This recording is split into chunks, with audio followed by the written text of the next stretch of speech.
Good morning বন্ধুরা, ছায়া daily ব্লগে সবাইকে স্বাগত জানালাম। আজকে তো সানডে, কিন্তু সকাল থেকে একদম অন্ধকার করে বৃষ্টি আসছে টিপটিপ করে, আর মেঘ একদম হয়ে গেছে। কদিন ধরে তো বৃষ্টি হচ্ছে, কিন্তু তাও কালকে রোদ বেরোলো, কিন্তু আজকের আবার ভোরবেলা থেকে সকাল থেকে একদম শুরু করেছে। আর টিফিন বানাবো ভাবছি, কী বানাবো, এখনও কেউ ওঠেনি, ছেলে মেয়ে এখনও ওঠেনি। তোমাদের দাদাভাই উঠেছিল, উঠে আবার শুয়ে পড়েছে বৃষ্টি দেখে। চলো টিফিন বানাবো। এই যে এখানে কড়া তো বসিয়ে দিয়েছি, আর এখানে যে বেগুন কেটে নিয়েছি। আজকে ভাবছি বেগুনের একটা ঝাল মতন করবো, রুটি দিয়ে খাওয়ার জন্য। বেগুনটা অনেকটা বেশি করে শুধু বেগুন করব। আর এখানে নিয়েছি যে পেঁয়াজ কেটেছি, কাঁচা লঙ্কা, একটু রসুন থেতো করে নিয়েছি, একটা টমেটো কেটে নিয়েছি, এই যে একটা টমেটো কেটে নিয়েছি। আর কড়াও বসিয়ে দিয়েছি, এখানে যে কড়া বসিয়ে দিচ্ছি, সর্ষে তেল দিয়েই করবো। চলো টিফিনটা বানাই, ততক্ষণ ওরাও উঠে পড়বে। আর বাইরের ওয়েদারটা তোমাদেরকে দেখাচ্ছি, দাঁড়া। দেখো বন্ধুরা, ফোঁটা ফোঁটা এই যে বৃষ্টি পড়ছে, এক ফোঁটা ফোঁটা করে, অন্ধকার হয়ে আছে। এই বিচ্ছিরি ওয়েদার রবিবারে। চলো টিফিনটা বানাই, ততক্ষণ ছেলেমেয়েরাও। কড়া তো বসিয়ে দিয়েছি, আর এই যে কড়াতে একটু সর্ষের তেল দিয়ে দিচ্ছি। আমি আগে বেগুনটা ভেজে তুলে নেব। বেগুনটা ভেজে তুলে তারপরে মশলা সেরকম কিছু দেবো না, এটা একটু একটু ঝাল ঝাল মতন করবো, যাতে রুটি দিয়ে খেতে ভালো লাগবে। চলো তেলটা তো গরম হয়ে গেছে, আর এই যে বেগুনটা দিয়ে দিচ্ছি। বেগুনটা ভেজে লাল করে ভেজে তুলে নেবো, নিয়ে তারপরে পেঁয়াজ রসুনটা ফোড়ন দেবো, দিয়ে তারপরে এটা মশলাটা দিয়ে তারপরে বেগুনটা কষাবো। এর মধ্যে একটু হলুদ দিয়ে দিই, একটু ভেজে নিয়ে যাবো। চলো বন্ধুরা, দেখো একটু হলুদ দিয়ে দিলাম। নুন তো দেবো না এখন, আর নুন মাখিয়ে রেখেছিলাম, বেগুনের জলটা বেরিয়ে গেছে। একটু হলুদ দিয়ে ভেজে নেবো ভালো করে। দেখো বন্ধুরা, বেগুনটা যে হালকা করে ভেজে নিয়েছি, এবারে নাবিয়ে নেবো। চল বেগুনটা এনে হালকা ভেজে নিতে নাবিয়ে। দেখো বেগুনটা নাবিয়ে তো ভালো করে কড়াটা পরিষ্কার করে নিলাম, নিয়ে যে সর্ষে তেল দিয়ে দিচ্ছি। চলো তেলটা গরম হোক। তেলটা তো গরম হয়ে গেছে, এই তেলের মধ্যে একটা শুকনো লঙ্কা দিলাম ফোড়নে, দিয়ে এর মধ্যে যে পেঁয়াজ রসুন লঙ্কা কাঁচা লঙ্কা সব দিয়ে দিলাম। এবারে এটা ভাজবো, পেঁয়াজটা রসুনটা একসাথে ভেজে নিই।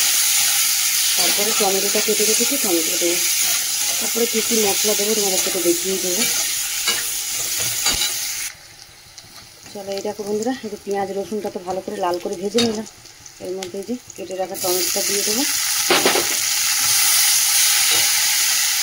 টমেটো দিয়ে এবারে নুন দিয়ে দেবো, তাহলে টমেটোটা নরম হয়ে যাবে, গলে যাবে তাড়াতাড়ি। চলো নুন হলুদটা দিয়ে দিই। চলো নুন দিয়ে দিচ্ছি, পরিমাণ মতো নুন দিয়ে দিলাম, একটু হলুদও দিয়ে দিলাম। টমেটোটা এবারে নরম দেখো বন্ধুরা, টমেটোটা তো গলে গেছে। এর মধ্যে আমি মশলার মধ্যে এই যে একটু জিরের গুঁড়ো আর একটু লঙ্কার গুঁড়ো দেবো, কিছু দেবো না। একটু জিরের গুঁড়ো দিয়ে দিলাম, একটু লঙ্কার গুঁড়ো দিয়ে দিলাম। আর বাটিটা লেগে আছে, একটু ধুয়ে জল দিয়ে। চলো বন্ধুরা, দেখো মশলাটা এই যে ভালো করে কষিয়ে নিলাম, নিয়ে এর মধ্যে এই যে ভেজে রাখা বেগুনটা দিয়ে দেবো। দিয়ে এর সাথেই মশলার সাথে ভালো করে ভাজা ভাজা করবো, তাহলেই হয়ে যাবে এটা বেগুনের মশলা দিয়ে ঝাল। রুটি দিয়ে খেতে খুব ভালো লাগে খেতে হতে। চলো আর একটু ভেজে নিই। চল দেখো বন্ধুরা, বেগুনের ঝালটা আমার রেডি হয়ে গেছে। হ্যাঁ, তো আমার কাছে ধনেপাতা নেই, তোমাদের কাছে ধনেপাতা থাকলে ধনেপাতাও দিতে পারো, খুবই ভালো লাগবে। আরও আমার কাছে নেই ধনেপাতা, তাই দিলাম না। চলো এটা তো এদিকে হয়ে গেল বেগুনের ঝালটা। আর এদিকে যে রুটি করবো বলে আমি এদিকে একটা কড়া বসিয়ে নিয়েছি, একটু জল দিয়ে নিয়েছি, আর একটু নুন দিয়েছি, একটু সাদা তেল 2 ফোঁটা দিয়েছি। এটাকে আমি আটা ময়দাটাকে মিশিয়েছি, ওটাকে গরম জলের মধ্যে নেড়ে নেবো, নিলে রুটিটা খেতে খুব ভালো লাগে, নরম হবে। তোমাদেরকে আমি পুরোটাই দেখাবো কীভাবে করছি। চলো এর মধ্যে তো একটু অল্প নুন আর একটু 1 ফোঁটা তেল দিয়ে দিয়েছি, এবার জলটা গরম হোক। চলো বন্ধুরা, দেখো জলটা তো ফুটছে, ভালো করে গরম হয়ে গেছে, ফুটে ফুটে এসছে। এবারে আমি এই যে আটা ময়দাটা মেশানোটা এটা এবারে জলের মধ্যে দিয়ে দেবো। দেখো দিয়ে দিলাম, এবারে ভালো করে আমি নাড়াবো। এর মধ্যে গ্যাসটাকেও জোরে করে দিলাম, এবারে পুরো জলটা টেনে যাবে এর মধ্যে। চলো আমি ভালো করে নাড়ি। চলো বন্ধুরা, দেখো পুরো জলটা তো টানিয়ে নিয়েছে, এরকম হয়ে গেছে। এবার আমি থালাতে ঢেলে দেবো, দেবে ঠান্ডা হলে এটাকে পুরো মণ্ডটাকে মাখবো। এবারে তোমরা চাইলে যদি মনে হয় যে একটু শক্ত, একটু গরম জল করে ছিটিয়ে নিয়ে করতে পারো। হ্যাঁ, চলো এটা ঢেলে। চলো বন্ধুরা, দেখো ঠান্ডা করে আমি তো ভালো করে মণ্ড করে নিচ্ছি। দেখো এরকমভাবে নরম হয়ে গেছে। হ্যাঁ, এবারে আমি রুটিটা করব। চলো চলো বন্ধুরা, এই দেখো আমি তো লেচি করে নিয়েছি, এই যে গোল গোল করে লেচি করে নিয়েছি। আর এই যে বেলা চাকে নিয়েছি, এখানে চাটুও বসিয়ে দিয়েছি রুটি সেঁকবো বলে। চলো রুটিটা বেলে নিই, নিয়ে এবার সেঁকছি। চলো বন্ধুরা, এই দেখো রুটিটা তো এইভাবে খুন্তি দিয়ে আমি সেঁকে নেবো। এইভাবে খুন্তি দিয়ে সেঁকে নেবো। এটাতে আর কাপড় দিয়ে সেঁকতে লাগবে না, এই খুন্তি দিয়ে একটু চেপে চেপে দিলেই হয়ে যাবে। এই যে এইভাবে সেঁকে নেবো প্রত্যেকটা রুটি। এইভাবে আমি সেঁকে নিই কটা রুটি নিয়ে, ছেলে মেয়েদের উঠে পড়ে চলো খেতে দিয়ে দিই আগে। এইভাবে সেঁকে নিই। চলো একটা রুটি তো আমার হয়ে গেল। এইভাবে যে সেঁকে নেবো রুটিগুলো। চলো বন্ধুরা, এই যে রুটি তো সেঁকে নিলাম। রুটিগুলো এত নরম হয়েছে, কত সুন্দর হয়েছে দেখো রুটিগুলো। এই যে রুটি সেঁকে নিয়েছি, আর এই যে বেগুনের ঝাল। হ্যাঁ চলো এই যে ছেলে মেয়েদের দুজনকে খেতে দিয়ে দিই। চলো বন্ধুরা, এই যে ছেলে মেয়েদের খেতে দিয়ে দিচ্ছি।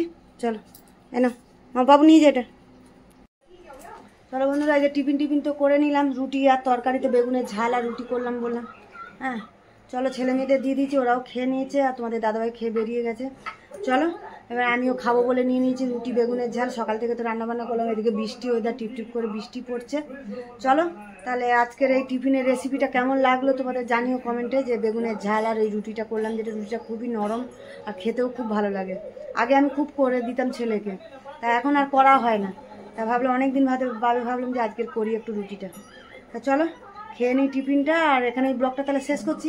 দেখা হচ্ছে পরবর্তীতে। আর কিরম লাগলো রেসিপিটা তোমরা কমেন্টে কিন্তু অবশ্যই জানিও আমাকে। হ্যাঁ চলো রাখি, টাটা।